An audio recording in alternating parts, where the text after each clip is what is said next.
باللہ من الشیطان الرجیم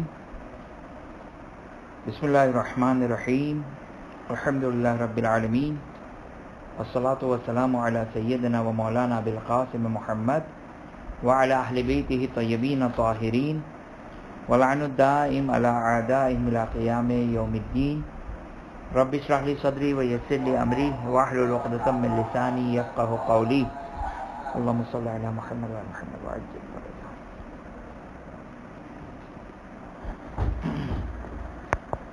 ہماری گفتگو نجاست کفار کے ذیل میں چل رہی تھی اور آپ کی خدمت میں عرض کیا کہ کافر نجس ہیں اور اس کی ڈیفینیشن میں ہماری گفتگو چل رہی تھی۔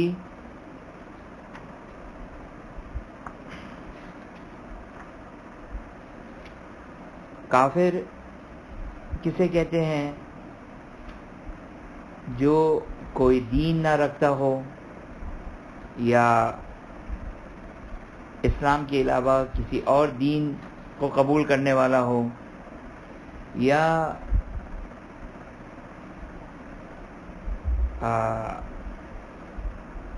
ضروریات دین کا انکار کرنے والا ہو، اس طرح کہ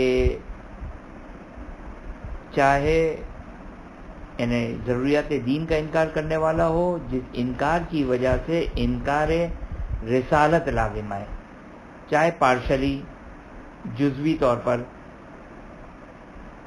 جیسے میں نے نعمان بن حارث یا حارث بن نعمان فہری کا بیان کیا تھا۔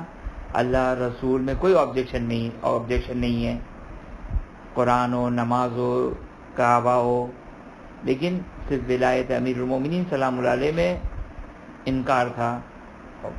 ان اللہ لا یہدی القوم الکافرین، جو آیہ تبلیغ ہے، یا ایھا رسول بلغ ما انزل الیک من ربک ان لم تفعل فما بلغت رسالتہ واللہ یعصمک من الناس ان اللہ لا یہدی القوم الکافرین۔ اب یہ کفر ہے۔ یہ میں نے کل آپ کی خدمت میں عرض کیا تھا، ایک نکتہ آپ کی خدمت میں عرض کریں، اگرچہ یہ پریکٹیکل آج کے زمانے میں یہ پریکٹیکل نہیں ہے یہ، لیکن بہرحال قابل توجہ نکتہ ہے کہ کافر اور منافق کا فرق۔ منافق یعنی وہ کہ جو اپنے کفر کو چھپائے اور اسلام اور ایمان کو ظاہر کرے، جو رسول صلی اللہ علیہ وآلہ وسلم کے زمانے کے منافقین تھے، خوب چونکہ اپنے آپ کو مسلمان کہہ رہے تھے اور اپنے اعتقادات کو چھپائے ہوئے تھے، اظہار نہیں کر رہے تھے، تو منافق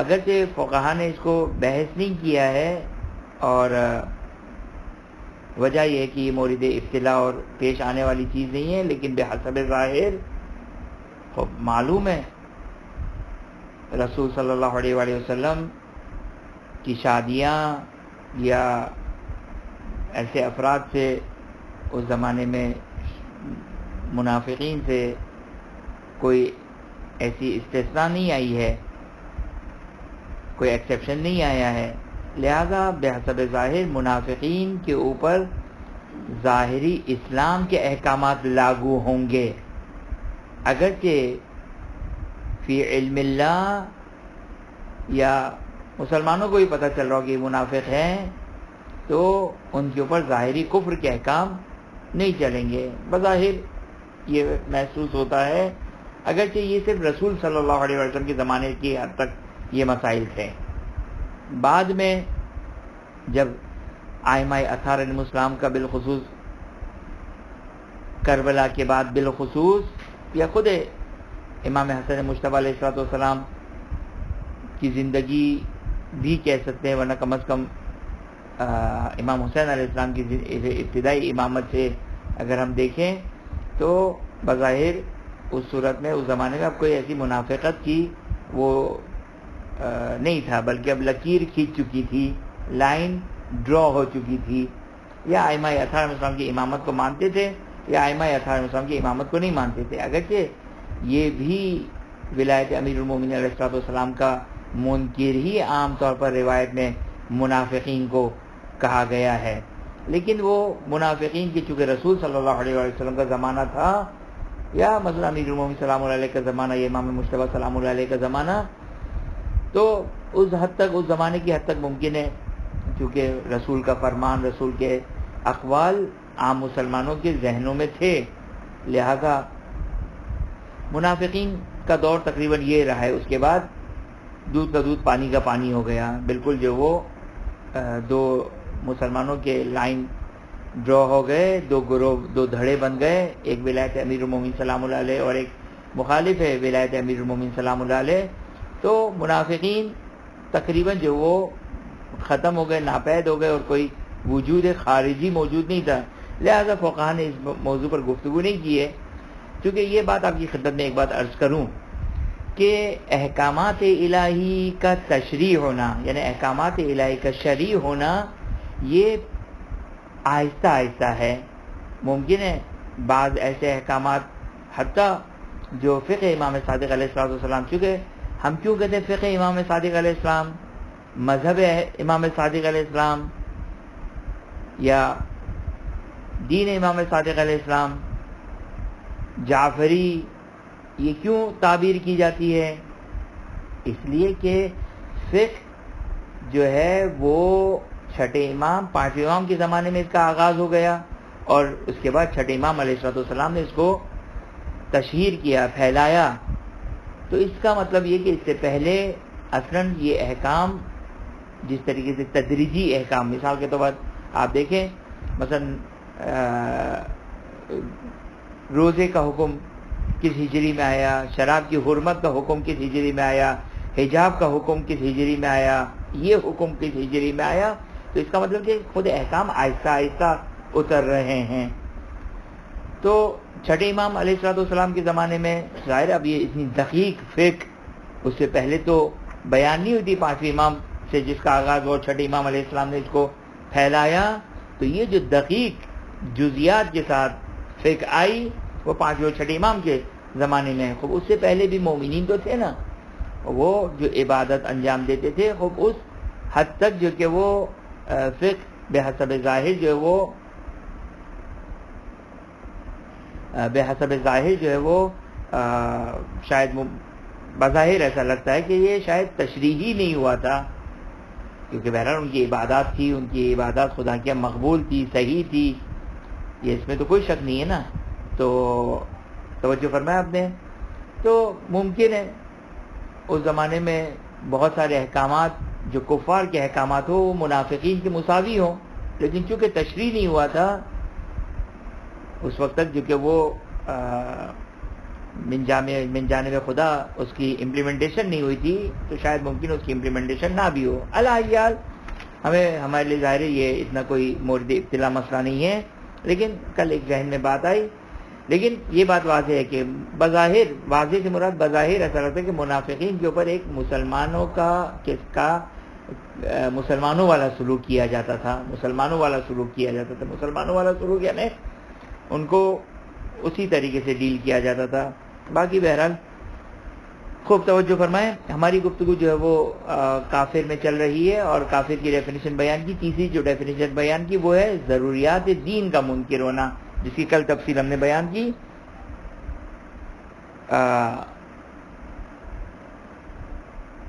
خوب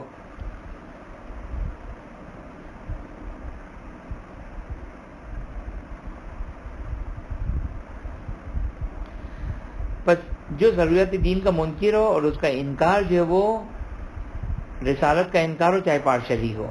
اس کے بعد آگے فرماتے ہیں کہ فقہا فرماتے ہیں، آگے سیستانی آخوئی فرماتے ہیں کہ اگر جو ہے وہ اگرچہ آخوئی نے اس کو منہاج میں یہ تعبیر نہیں آخوئی کی، لیکن معلوم ہے کہ آخوئی آگے سیستانی میں فرق نہیں ہے، اگر کوئی شخص کسی شبہے کی وجہ سے، کسی ڈاؤٹ کی وجہ سے کسی ضرورت دین کا منکر ہو رہا ہے، اب چند دو ایگزامپل اس کی ہو سکتی ہے۔ ایک ایگزامپل یہ ہے کہ نیا مسلمان ہوا ہے، اور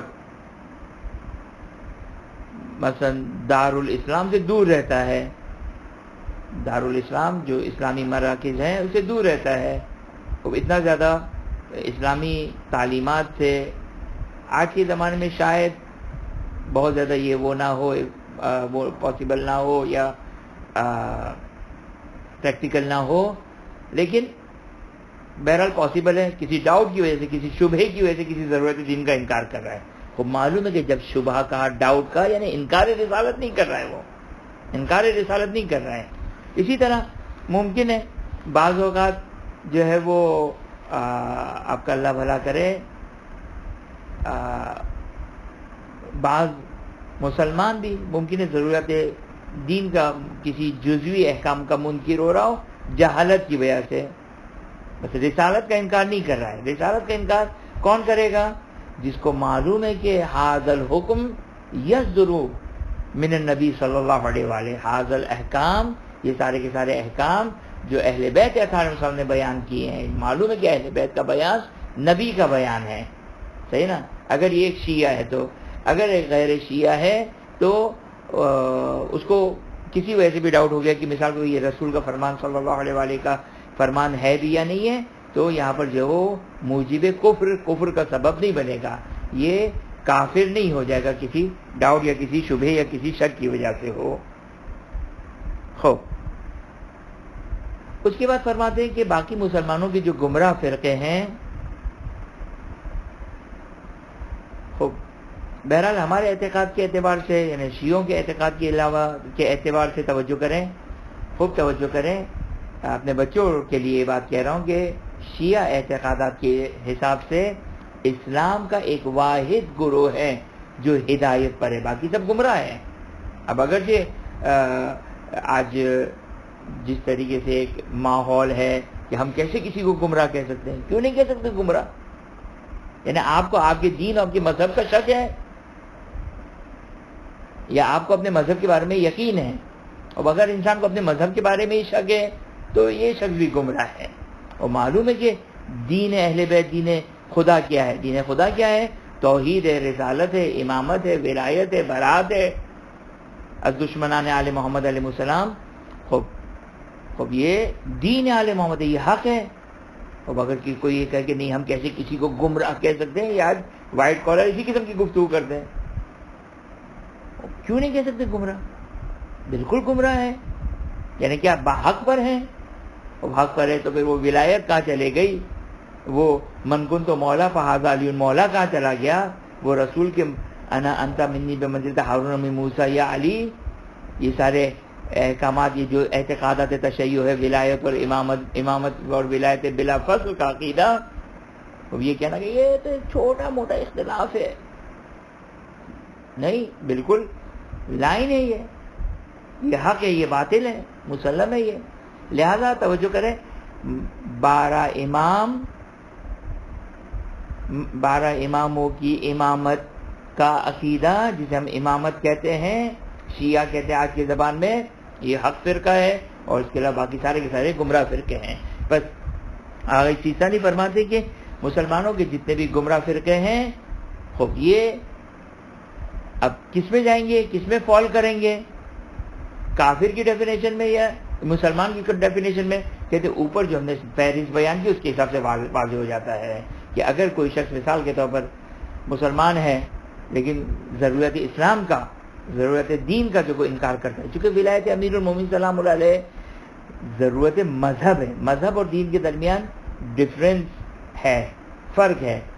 دین یعنی دین اسلام، مذہب یعنی مذہب تشیع، اور مذہب تشیع کی اگر اعتقادات کا کوئی مخالف ہو جائے تو دائرہ تشیع سے خارج ہو جائے گا، لیکن دائرہ اسلام سے خارج نہیں ہوگا، صحیح نا؟ لہذا اگر کوئی اللہ کو مانتا ہے، رسول کو مانتا ہے، قرآن کو مانتا ہے، کعبے کو مانتا ہے،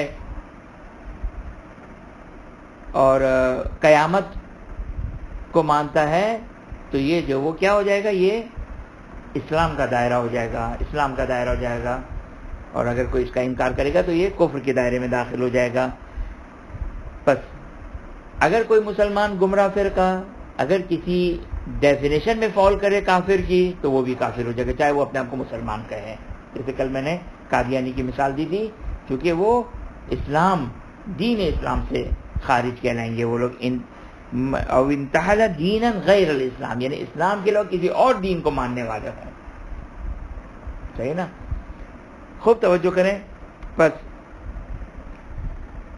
یہاں تک یہ بات کمپلیٹ ہوئی.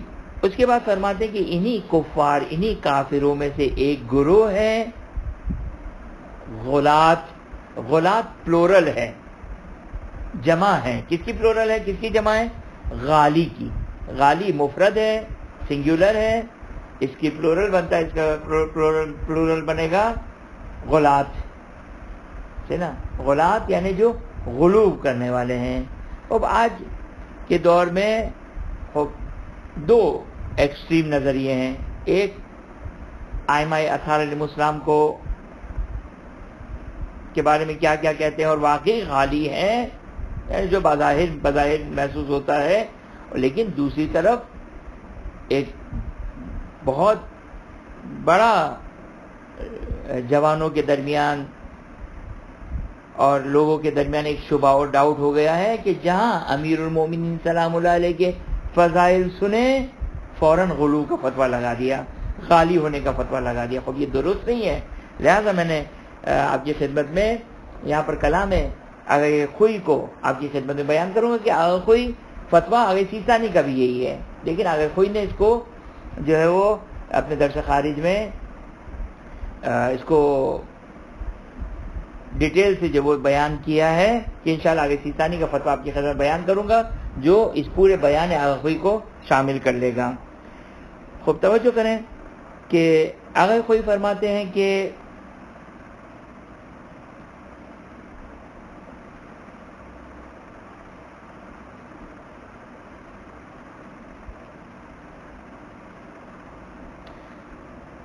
مسئلہ نمبر عروۃ الوثقی مسئلہ نمبر 2 میں ان کے درس خارج کتاب فقہ شیعہ سید محمد مہدی الموسوی الخلقالی جو آغا خوئی کے شاگرد ہیں، قلم ان کا ہے.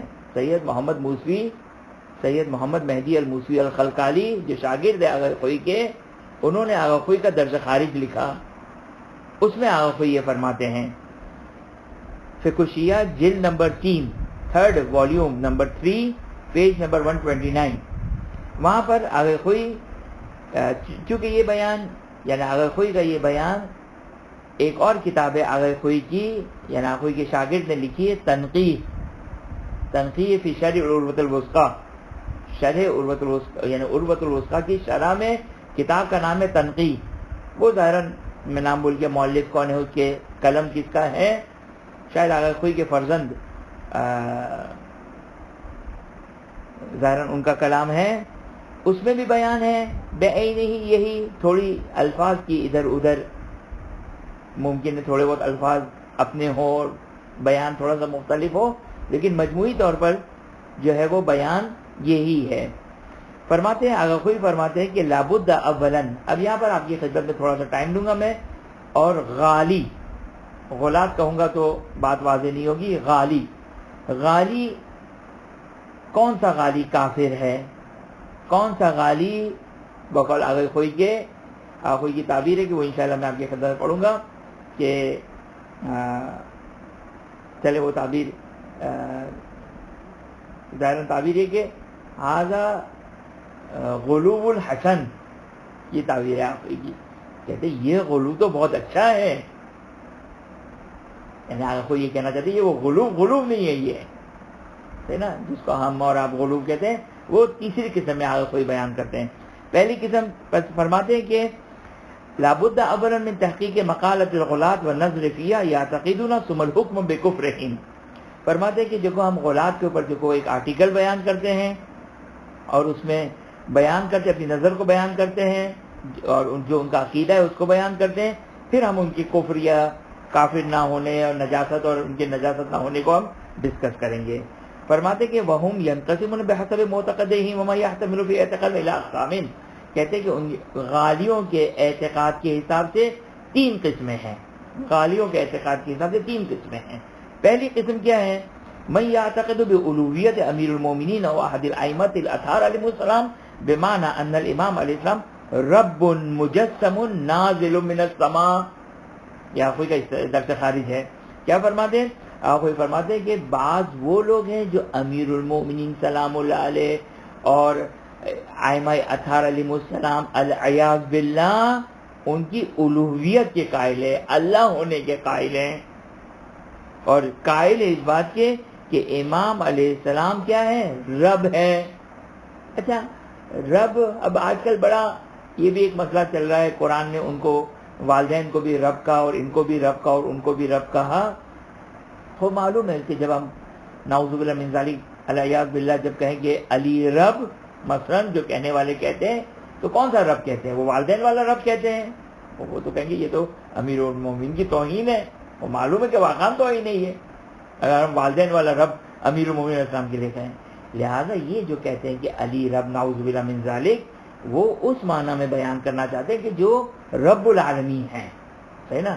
خوب آگے کوئی فرماتے کہ اگر کوئی شخص یہ اعتقاد رکھتا ہے کہ امام علیہ السلام رب ہے اور مجسم ہے جسم کی شکل میں، نازل من السماء جو آسمان سے نازل ہوئے ہیں، وہ القدیم الواجب.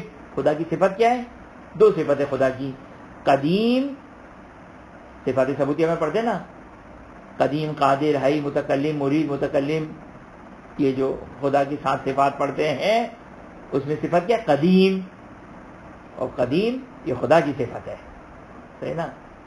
اور دوسری صفت ہے واجب الوجود، یہ بھی خدا کی صفت ہے. اگر یہ صفات ثبوتیہ میں نہیں پڑھتے ہیں لیکن یہ بھی خدا کی صفت ہے. واجب الوجود کا مطلب کیا ہے؟ یعنی کسی نے اس کو وجود نہیں بخشا بلکہ اس کا وجود اپنا ذاتی ہے اور کمپلسری ہے. اس کو کہتے ہیں واجب الوجود. تو کہتے ہیں اگر کوئی یہ عقیدہ رکھتا ہے کہ امام علیہ السلام رب ہے، نازل من السماء آسمان سے نازل ہوئے ہیں، واجب الوجود ہے، قدیم ہے.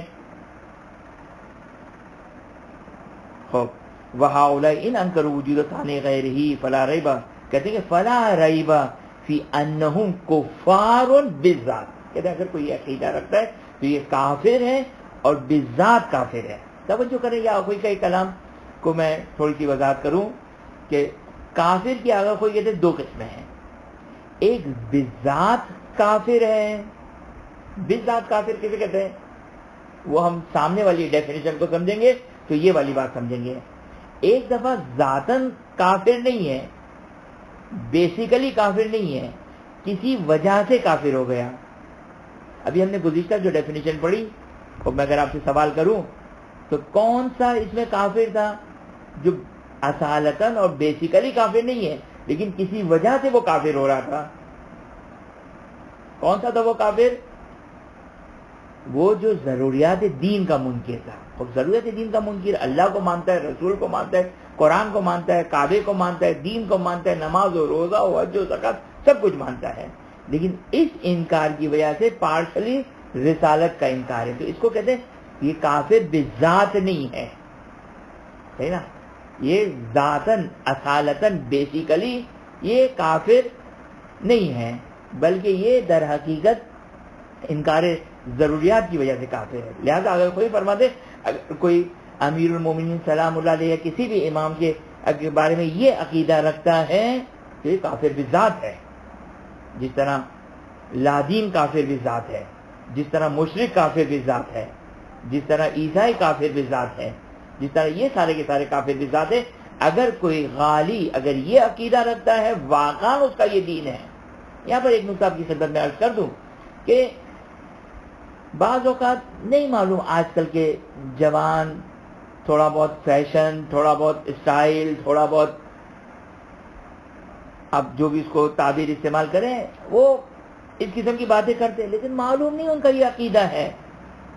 ان کو بھی پتہ نہیں ہے کہ وہ کیا بول رہے ہیں. بس اوقات ایسا بھی ہوتا ہے. یہاں پر ایک قانون آپ کی خدمت میں، فقہی قانون عرض کر دوں آپ کی خدمت میں کہ توجہ کریں. کیا کہ اگر کسی مسلمان کے بارے میں شک ہو جائے کہ یہ کافر والے اس کے اعتقادات ہیں جس کی وجہ یہ دین اسلام سے خارج ہو گیا، اگر شک ہے تو خوب اس کو مسلمان سمجھیں گے، سارے احکامات اس کے اوپر بار کریں گے، تمام مسلمانوں والے احکامات اس کے لیے چلیں گے. صحیح نا؟ خوب اگر کوئی فرماتے فلا ریب، اگر کسی کا یہ عقیدہ ہے، کیا عقیدہ؟ کہ آئمہ اطہار المسلم رب مجسم نازل من السماء، کہ آئمہ اطہار المسلم رب ہے جو جسم کی شکل میں آسمان سے نازل ہوئے ہیں، قدیم ہے، واجب الوجود ہیں. اور کوئی فرماتے لا ریب ولا شک، کوئی ڈاؤٹ، کوئی شک، کوئی شبہ نہیں ہے کہ یہ کافر ہے، اور کافر بھی بالذات والا کافر ہے. وہ فرماتے اس کے بعد آپ کوئی کہتے ہیں انکان و عقلا، اگر وہ صاحبان عقل ہے تو کافر ہے، لیکن اگر وہ صاحبان عقل نہیں ہے تو رفع القلم. رفع القلم یعنی کیا مطلب؟ کس طرح پاگلوں کی کوئی شریعت نہیں ہے، بچوں کے لیے کوئی شریعت نہیں ہے، جس کے لیے کوئی شریعت کے احکام نہ، اس کو کہتے ہیں رفع القلم، یعنی شریعت کا قلم اس کے اوپر سے اٹھا لیا گیا، یعنی کوئی احکام نہیں ان کے اوپر. اور یہ افراد جو باتیں کر رہے ہیں، کوئی کہتے ہیں کہ خوب اگر تھوڑا انسان ذی شعور ہوگا تو یہ باتیں نہیں کرے گا، جس کو تھوڑی بہت دین کی الف بے ہے، خوب یہ باتیں نہیں کریں گے. لہذا کوئی ان کو گویا تعبیر کرنے کہ ایسے افراد اگر صاحبان عقل تو کافر ہے، ورنہ یہ مجانین ہے، مجنون ہے، دیوانے ہیں ایسے لوگ، ہے نا. خوب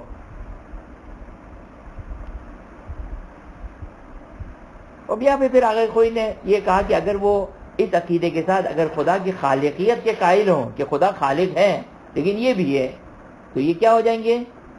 دیکھیے توجہ کریں، ایک اصطلاح ہے کافر اور مشرک کے درمیان ڈفرینشیٹ کریں ہم، کافر اور مشرک کے درمیان ڈفرینشیٹ کریں. مشرک کس کو کہتے ہیں؟ دیکھیں مثال کے طور پر لادین ایتھیسٹ مشرک نہیں ہے، کافر ہے. مشرک کس کو کہتے ہیں؟ جو خدا کے ساتھ کسی کو شریک قرار دے. جیسے کرسچینٹی کے بارے میں کہتے ہیں کہ اس قسم کے اعتقادات ہیں کہ خدا کے ساتھ وہ شریک قرار دیتے ہیں حضرت عیسیٰ علی نبینا و علی علیہ الصلوۃ والسلام، حضرت مریم سلام اللہ علیہا کو. تو مشرک جو خدا کے ساتھ کسی کو شریک قرار دے. لیکن مثلا ایتھیسٹ جو خدا ہی کا انکار کر رہا ہے، یا کہے کہ کوئی خدا ودا نہیں ہے، علی صرف خدا ہے، نعوذ باللہ من ذالک، تو یہ کافر ہے. کافر کا مطلب مشرک کے مقابلے والا کافر. ویلا مشرک بھی کافر ہے، مشرک خود بھی کافر ہے، لیکن مشرک کے اگینسٹ میں بھی کافر کی لفظ استعمال کیا جاتا ہے. تو کافر کا مطلب یہ کہ خدا کے ساتھ کسی کو شریک نہ قرار دیتا ہو، بلکہ اللہ وحدہ سبحانہ کو مانتا ہو یا اصلا نہ مانتا ہو. کسی مثلا فرعون کو جو خدا مانتے تھے، اللہ کو مانتے ہی نہیں تھے مثلا مثال کے طور پر، تو یہ کافر ہے، مشرک نہیں. مشرک کی ڈیفینیشن کیا ہے؟ جو خدا کے ساتھ کسی کو شریک قرار دیں. توجہ فرمایا آپ نے. لہذا اگر وہ خالق، اللہ کے خالق ہونے کو قبول کرتے ہیں تو یہ مشرک بن جائیں گے، اور اگر انہی کا انکار کرتے ہو تو کافر بن جائیں گے. بقول آگے کوئی کہ خوب بت پرست کے مشرک ہونے اور غالی جو یہ عقیدہ رکھتا ہو، دونوں کے مشرک ہونے میں کیا فرق ہے؟ دونوں مشرک ہیں، چاہے بت پرست مشرک ہوں، چاہے امیر المومنین سلام اللہ علیہ ائمہ اطہار علیہ الصلوۃ والسلام علیہم آلاف و تحیت والسلام، اگر ان کی الوہیت کے اگر قائل ہو کر اگر یہ مشرک بن گئے تو بت پرست اور ان میں کوئی فرق نہیں ہے، کوئی فرق نہیں ہے.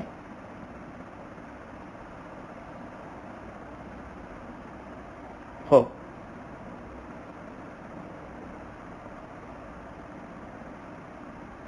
یہاں پر اگر کوئی ایک خوب توجہ کریں، خوب یہاں پر اگر کوئی جو ہے وہ ایک بیان لے کر آتے ہیں. کیا بیان لے کر آتے ہیں؟ آگے کوئی کہتے ہیں کہ اگر کوئی شخص، توجہ کریں، اگر کوئی شخص یہ عقیدہ رکھتا ہے، یہ بھی کفر ہے، یہ بھی باطل ہے، کیا کہ خدا نعوذ باللہ من ذالک امام میں حلول کر گیا ہے.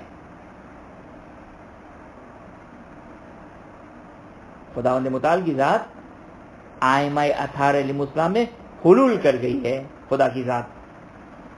خوب کہتے ہیں، اگر کوئی کہتے ہیں خوب یہ بھی کافر ہے.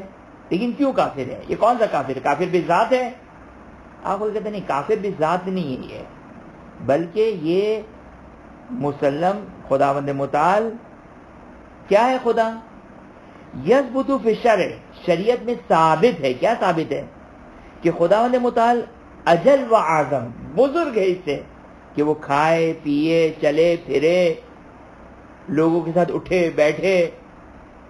کیونکہ یہاں پر اگر خدا نعوذ باللہ من ذلک حلول کر گیا تو گویا خدا کھا رہا ہے، خدا پی رہا ہے، خدا سو رہا ہے، خدا چل رہا ہے، خدا جا رہا ہے، خدا کی اولادیں ہیں. اب یہ ضرورت دین کا انکار ہے، صحیح نا؟ لہٰذا یہ کفر بالذات نہیں ہے بلکہ دوسری قسم میں داخل ہو جائے گا. ہو یہ پہلی قسم ہو گئی کافر کی. کیا ہوگی کافر کی پہلی قسم؟ کہ کوئی کہے کہ امیر المومنین سلام اللہ علیہ، ائمہ اطہار علیہم الصلوۃ والسلام رب مجسم نازل من السماء، کہ یہی رب ہے، یہی رب ہے، یہی خالق ہے. اب یہ کافر ہے. یہ یا مشرک کے دائرے میں داخل ہو گیا یا کافر کے دائرے میں داخل ہو گیا. یہ پہلی قسم ہو گئی. دوسری قسم بیان کرتے ہیں غالی کی. اگر کوئی غالی کی دوسری قسم بیان کرتے ہیں، کہتے ہیں وہ کیا ہے عقیدہ؟ من یعتقد بان امیر المومنین علیہ السلام او الائمۃ الاطہار علیہم السلام قد فوض اللہ الیہم امر التشریع والتقوین من الخلق والرزق والاحیاء والاماتہ وغیر ذلك من الامور التکوینیہ تفویضا تاما على نحو انعزال الباری تعالی وتقدس عن الخلق انعزالا کاملا بحيث يكون ذلك اشبه شيء بانعزال ملک من ملکه. کیا کہتے ہیں آگے کوئی دوسری قسم؟ آگے کہتے ہیں کہ غالیوں کی دوسری قسم کیا ہے؟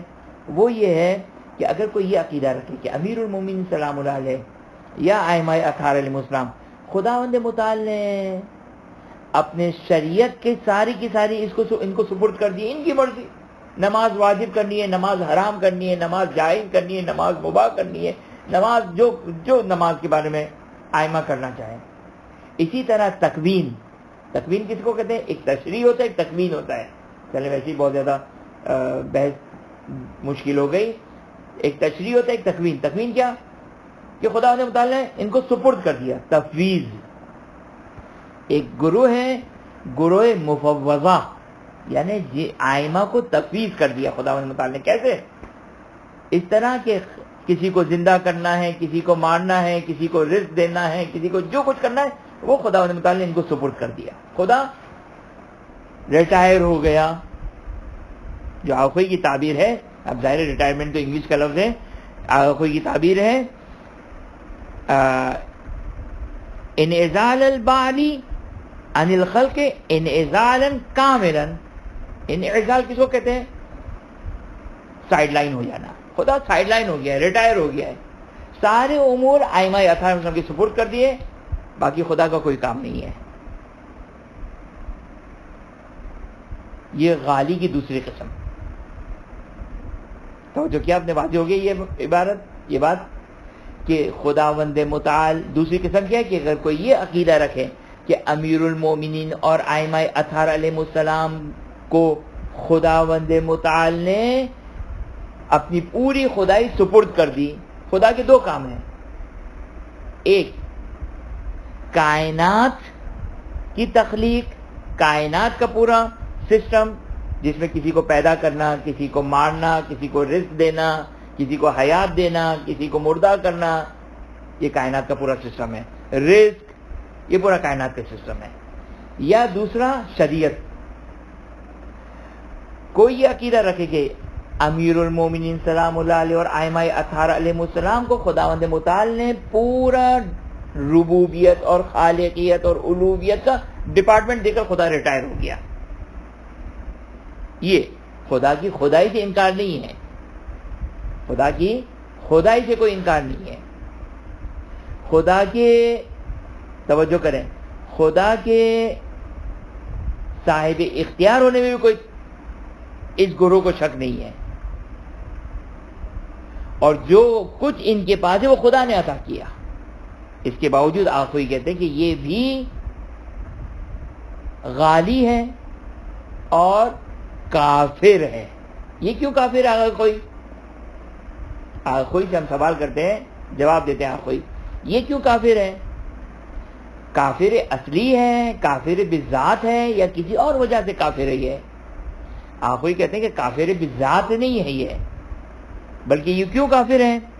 کہتے ہیں اس لیے کافر ہے کہ انہو مخالف لضرورت دین، کیونکہ ضروریات دین کے مخالف بات کر رہی ہے، قرآن کی آیات کے مخالف کر رہے ہیں. یہ بات، یہ عقیدہ قرآن کی آیات کے مخالف ہے.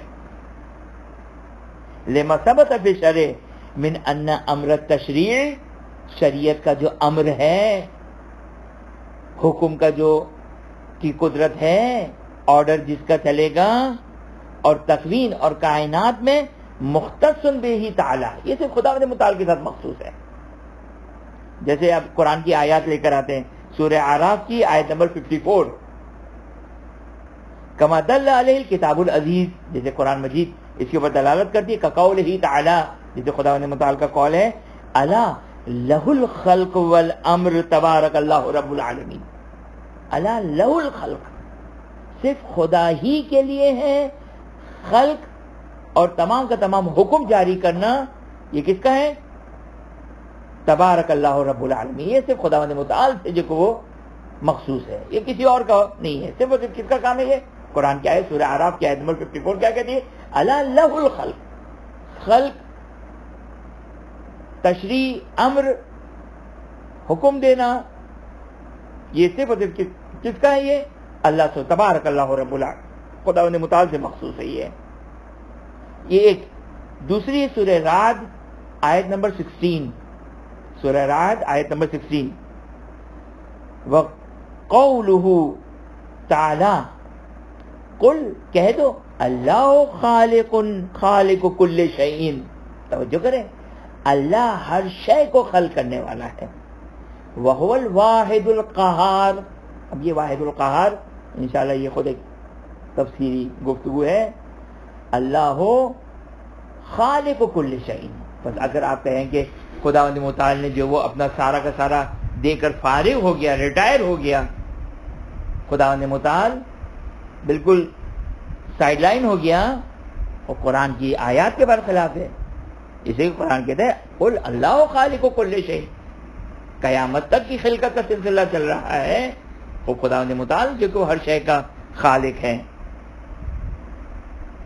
اب فرماتے آگے کوئی فرماتے کہ فالحکم بکفرہم مبنی علی تفصیل متقدم بکفر منکر ضروری. کہتے ہیں کہ یہاں پر پتہ چلتا ہے کہ یہ کفر جو کہ وہ کیا ہے؟ ضروریات دین کے انکار کی وجہ سے کافر ہے. کیونکہ قرآن کا انکار، کیونکہ توجہ کریں، اگر کوئی کہے کہ میں قرآن کی اس آیت کو نہیں مانتا ہوں، تو کس کا انکار کر رہا ہے؟ رسول صلی اللہ علیہ وسلم کا انکار کر رہا ہے. کیونکہ قرآن کس کی زبانی آیا ہے؟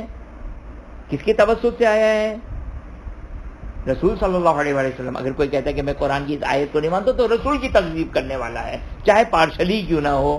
جیسے حارث بن نعمان یا نعمان بن حارث فہری نے پارشلی انکار کیا تھا. کہتے ہیں یہ بھی جو وہ اس دوسرے والے کافر کی کیٹیگری میں چلا جائے گا، کافر بالذات میں نہیں جائے گا، بلکہ اس کو اگر کوئی کہتے ہیں کہ انکار ضرورت دین کے انکار کی وجہ سے یہ کافر ہو جائے گا. کیونکہ مسلمانوں کا قرآن کا کہنا ہے کہ اللہ خالق کل شیء، ہر شے کا خالق جو خداوند متعال کی ذات ہے. اب یہاں پر آخوئی نے ایک دقیق گفتگو کی. دقیق تو نہیں ہے کام کی بحث، لیکن مجھے ایسا لگتا ہے کہ یا تو بہتر ہی ہے کہ میں اپنی گفتگو کو یہیں چھوڑ دوں، اور تاکہ فریش مائنڈ کے ساتھ ہم پورے اس کلام کو آخوئی کا اگلی دفعہ کنٹینیو کر سکے. تو میرا خیال ہے یہ زیادہ بہتر ہے. یعنی آج آپ سوچیں کہ آپ نے آخوئی کا درس خارج جو ہے وہ ملاحظہ فرمایا، تو میرا خیال ہے اس کو انشاءاللہ اگلی دفعہ ہم یہیں سے بیان کرتے ہیں کہ آخوئی نے اس کو تھوڑا سا اور اچھا ہے معلومات کے لیے. اچھی معلومات ہے، یہ ضروری معلومات ہے، خاص طور پر آج کے زمانے میں. توجہ کریں، خاص طور پر آج کے زمانے میں جب ہر فضائل امیر المومنین علیہ السلام کے اوپر غلو کا فتویٰ ہے کہ جو تیسری قسم بیان کریں گے، ابھی تک آپ کے دل خوش نہیں ہوئے ہیں، آگے جو تیسری قسم آخوئی بیان کریں گے کہ ھذا الغلو حسن، یہ بہترین غلو ہے، اور اس سے تو ہم انکار ہی نہیں کر سکتے. وہ انشاءاللہ تھرڈ کا قسم کی غلو کی بحث آئے گی تو انشاءاللہ اس کو آگے انشاءاللہ اگلی گفتگو میں اس کو کنٹینیو کریں گے، تاکہ یہ آخری کا پورا ایک کلام اس کو انشاءاللہ ہم دیکھ لیں انشاءاللہ. اور وآخر دعوانا ان الحمدللہ رب العالمین. اگر کسی کا کوئی بظاہر تو سوال خدا کی بارگاہ میں انشاءاللہ دعا گو ہیں کہ خداوند ہمیں علوم محمد و آل محمد علیہ السلام حاصل کرنے کی توفیق عطا فرما، سمجھنے کی توفیق عطا فرما، اس پر عمل کرنے کی توفیق عطا فرما. حاضرین مجلس مومن و مومنات منتظمین کل مومن و مومنات کی تمام جائز حاجات کو پورا فرما. حاضرین مجلس مومن و مومنات کے محرومین، منتظمین کے محرومین، کل محروم مومن و مومنات کی مغفرت فرما، جوار معصوم میں جگہ عطا فرما. اپنی آخری اجرت امام عصر زمان سلام اللہ علیہ کے ظہور میں تعجیل فرما، ہمیں ان کے اعوان و انصار میں قرار فرما. ربنا تقبل منا انک انت السمیع العلیم وصلی اللہ علی محمد وعلی الطیبین الطاہرین. اصل میں میرا مائک اور نہیں تھا، میں ذرا ایک اس میں ایڈ کر دوں جی جی کہ اگر آپ اگلی دفعہ فرما دیں اس میں کہ ہمارے اجازت ہے. جی جی بالکل بالکل.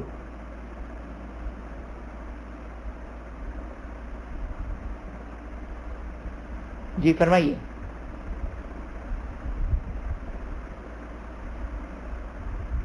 آپ کا مائک آف نہ ہو گیا دوبارہ.